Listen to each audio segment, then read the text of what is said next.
Democrats don't speak for me. Speak for me, speak for me. Republicans can't speak for me.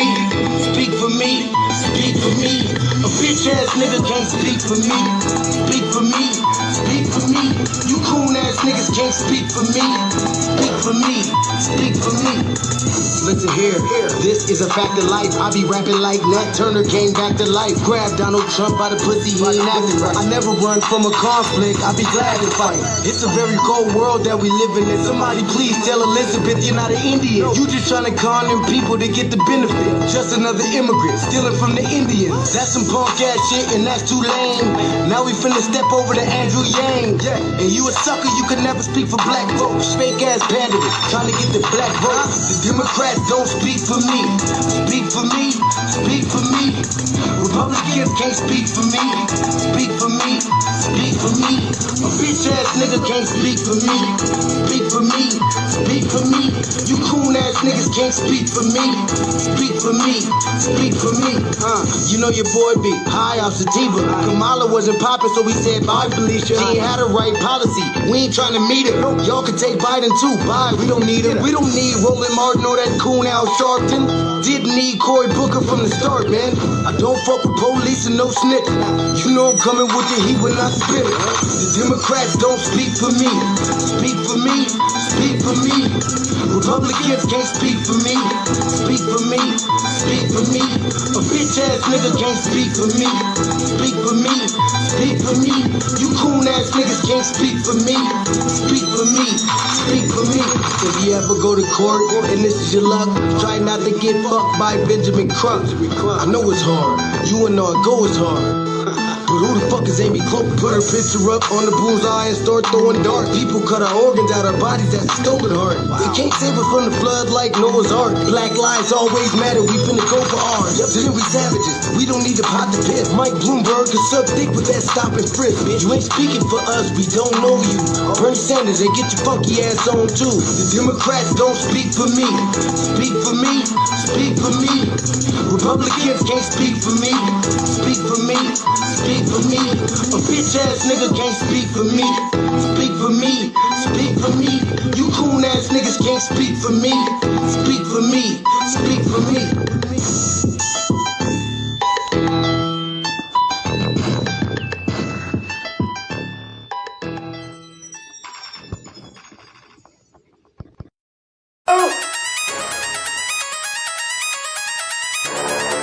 I'm talking about shout out going crazy. People going crazy in these motherfuckers.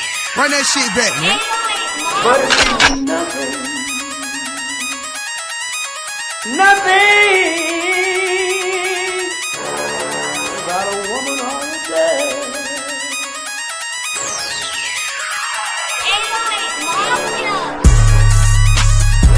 Man made the car.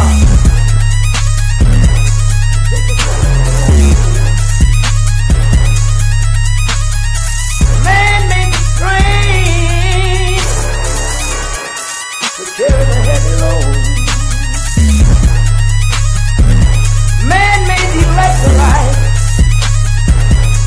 to take us out of the dark. Man made the boat for the water like the 7 Omega. Man thinks about a little bit of baby girl and a baby boy. Make them happy because man make them dark. But after man make everything we can, do you know that man makes money?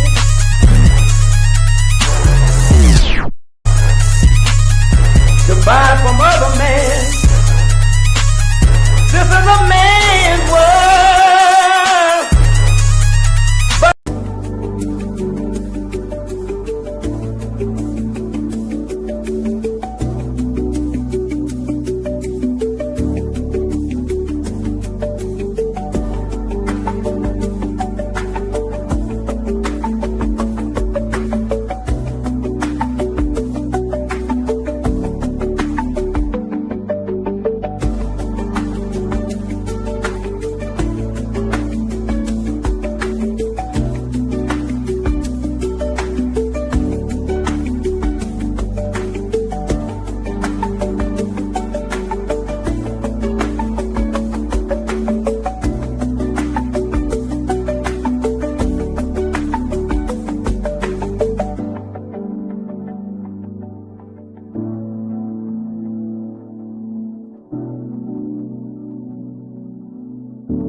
Greetings, Black family. Greetings, and thank y'all for tuning in to another episode of the Frontline Black News. I'm your host, Chan Crewman. I'm sorry I'm running super late. This is the longest city council meeting, one of the longest city council meetings probably ever. I think the one about a week or two ago was even longer than this. That shit didn't end until almost 1 o'clock in the morning. But the show must go on. So, thank y'all for tuning in to Season 5, Episode 42, Part 3 of the Frontline Black News. Hopefully we join with Shabaka and Lady Che if they're still up. And on this Season 5, Episode 42, Part 3 of the Frontline Black News, or Part 3 of the Frontline Black News, we'll be discussing several topics we didn't get to in Part 2. We'll try to get to all these topics, but I doubt I'm going to be able to get to all of them. How the MOOB siege became war on a black neighborhood. The bet that made Pepsi the black soda. Chicago mayor $600 million migrant spending leaves city of Chicago in a $1.1 billion budget crisis. Democrats claim red state crime is out of control. Busted ICE vehicle stolen by a tow truck driver. Now he's facing prison. Why is Franck Zanu being divisive and claiming Black Americans have no culture while in our country? DACARA Thompson, unalived by a legal immigrant in Maryland, and the Democrats are silenced. Surprise, surprise. A legal migrant busted smuggling guns. LA mayor tied to Chinese donors. What Jubilee gets wrong about Black America. Amanda Seals surrounded the second Carol Anderson on the racist history behind the constitutional right to bear arms. Trump orders TV stations to censor booze, media control and free speech debate, USA. And last but certainly not least, we got our Unhoused neighbor news, and our illegal migrant news, and our local Denver news. We are based out of East Denver, North Aurora, Colorado. We give the news from a frontline and Black first perspective. We are part of the New Black Media and also the signal boosters of the New Black Media. We have been around for 5 seasons now and counting, and we have several platforms that are part of the Frontline campaign. Frontline Black News being one of the first. Shabaka's Black Experience Enhanced predates Frontline Black News, but it was on Blog Talk Radio. So we just recently moved Shabaka's Black Experience Enhanced to YouTube StreamYard. And Frontline Black News started back in 2020 or end of 2020, early 2021. Please join us on StreamYard, YouTube, Frontline Black News. The links to all of our channels are in the description, including the RBA, Jay Militant's channel, What's Cracking TV with Jay Militant, Kukizi's channel, who does our intro track, the Church of Black Power, our brother out of Watts, California, who's now in Houston, Texas. And also signed the petition for reparations. That link is also in the description. Support the GoFundMe Lady Che has set up. That link is also in the description. And copyright disclaimer under Section 107 of the Copyright Act of 1976. Allowances made for fair use purposes as criticism, comment, news reporting, research, teaching, scholarship, education, and research. I do not own the rights to this music. And if you don't understand racism, white supremacy, what it is and how it works, everything you think you understand will only confuse you. In all 9 areas of human activity, which are economics, education, entertainment, labor, law, politics, religion, sex, and war, and some say health and nutrition.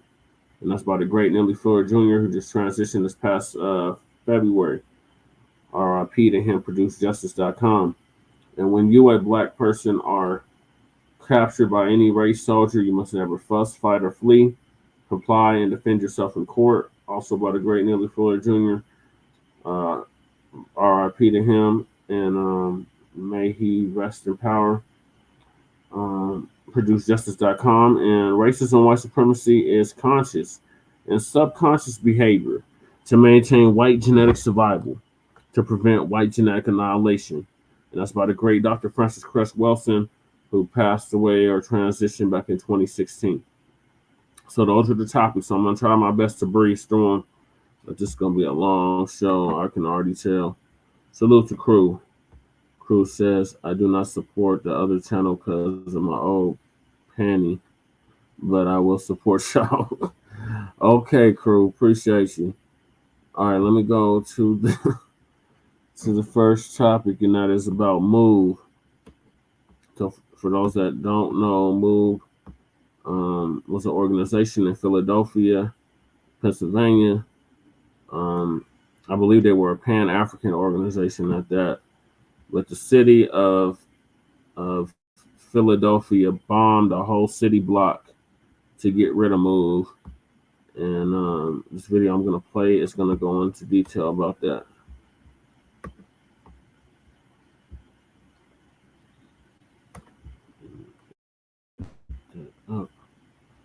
So shout out to One Mic History, Country Boy, for this video.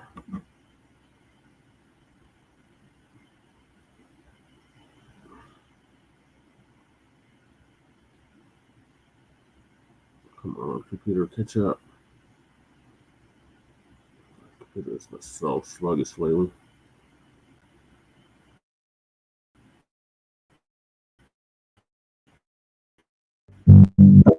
Imagine quiet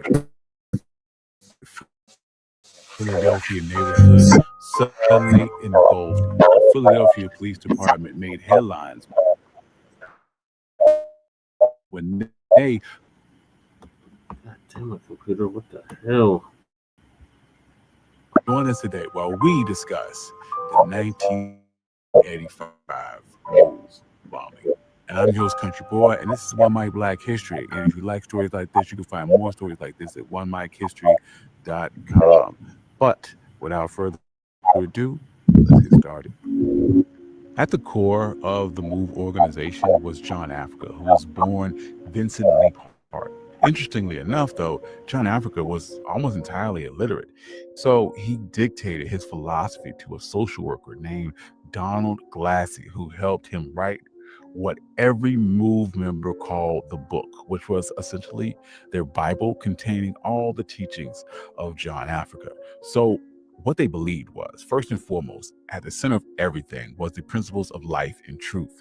John Africa argued that modern society was corrupt, unnatural, full of lies, and violence, and needless suffering, leading to all kinds of issues: war, disease, violence, environmental destruction, the list goes on. One of the key MOVE beliefs was this radical natural living. They rejected anything they saw as artificial. MOVE members only ate raw foods because, as they said, nature gives you food raw. They also shunned modern medicine and even household conveniences. The kids weren't given diapers or toys, and everyone, even the children, sometimes wet naked to toughen their skin and absorb vitamin D from sunlight. Animal rights was also central to MOVE's ideology. They saw all life is equal to humans, animals, plants, and humans. They rejected the idea that people were somehow superior to animals, just as they rejected the idea of the racial hierarchy. Members fed stray animals, protested at zoos and pet stores, and even demanded the release of caged animals, drawing parallels from zoos to the history of Black enslavement. MOVE was also fiercely against what they called the system, meaning the government, schools, and pretty much anyone of authority. Instead, avoided utility bills, tapping into water and gas lines, and refused to send their children to public school, which they considered brainwashing. Some of their core mantras were, do your work, meant staying true to the MOVE's cause and never surrender. Going to jail or getting beat up by the police wasn't seen as a defeat. Instead, it was just another part of their mission to resist and challenge the system. MOVE members never struck deals with the police or pled guilty no matter what. In the early days, Move lived in a big rundown house on North 33rd Street in Philadelphia's Powelton Village. At first, they had all the usual comforts, electricity, furniture, and even TV. But as Move embraced John Africa's teachings, they stripped away everything they thought was unnatural. The furniture went and replaced by sleeping bags. The walls were scraped clean of lead paint. Dozens of dogs ran loose. Daily life was disciplined, early morning exercise, sometimes running around with bricks to build up their endurance, and working together at their car wash. At night, they were spent in long meetings about natural law that were always led by John Africa. To show their unity and commitment to John Africa's vision, every member took the last name Africa. Understanding his beliefs and their lifestyle is crucial to wrap your head around why Move clashed so severely with Philadelphia authorities. Move often clashed with neighbors and the Philadelphia police, not just because of the radical protests, but their way of living. For years, residents complained about piling up trash, human waste, a rat infestation, dozens of dogs, and more than that, people said that Move blared loud, often profane political messages over bullhorns at all hours of the night, even on Christmas morning, making it hard for anyone to get a good night's rest. Some neighbors accused Move of threats, intimidation, even physical assaults, and were disturbed to see that some of the children were rummaging through the garbage, running across rooftops, and were never seen at school. These complaints kept coming into City Hall, leaving the community frustrated and desperate for some type of government action. From the Move's perspective, though, they were victims of constant police harassment and an unfair racist media campaign that painted them as criminals or as a cult. Ramona Africa, who survived the 1985 bombing, insisted that they would have been treated differently by the city if they weren't Black. Move believed that their loud, unapologetic protests, profane or not, were necessary to spotlight issues like police brutality, wars, and pollution. They argued that they were simply informing people of the wrongs that were inflicted on life. And they saw themselves as truth tellers, fighting for justice, even if it meant upsetting the neighborhood. To defend themselves, Move built fortifications at their home. At their first commune on Powelton Village, they erected a huge wooden platform in front of the house, a kind of stage and a shield where members would shout at the police, exercise, and live their daily lives in full view and relative safety. They kept windows boarded up and maintained around-the-clock lookouts, intense standoff with police. After relocating to Osage Avenue, Move then took things even further, building a literal fortress, constructed two bunker-like structures on their roof, reinforced with timber and metal, complete with gun ports that overlooked the street and a menacing presence over the entire neighborhood. Tensions reached a breaking point in August of 1987 in Powelton Village. Police arrived to evict Move, responding to complaints about the filthy condition and the noise and unpaid bills. They used high pressure hoses, a wrecking ball, and a cherry picker to force the members out. So then a violent shootout erupted, and a Philadelphia police officer named John Ramp was killed. Move argued that it was friendly fire, but 9 Move members were convicted of third-degree murder and given lengthy prison sentences. The national media showed the police brutally beating up one member, Dilbert Africa, further inflaming tensions. The house was then demolished and police swiftly cleared the scene, destroying the evidence. Move also showed a defiant approach to the legal system. They demanded to represent themselves in court, using the proceedings as a means to promote their beliefs, and often refused to show up at all. From their point of view, jail times were all simply part of the struggle. After the 1987 shootout and the imprisonment of the Move 9, the group moved to Osage Avenue in the Cobbs Creek neighborhood into a house owned by John Africa's sister. And then complaints from neighbors started all over again. Unsanitary condition, the blaring of bullhorns, and escalating confrontation. The city, led by Mayor Wilson Goode, chose not to immediately act, hoping to avoid another violent confrontation.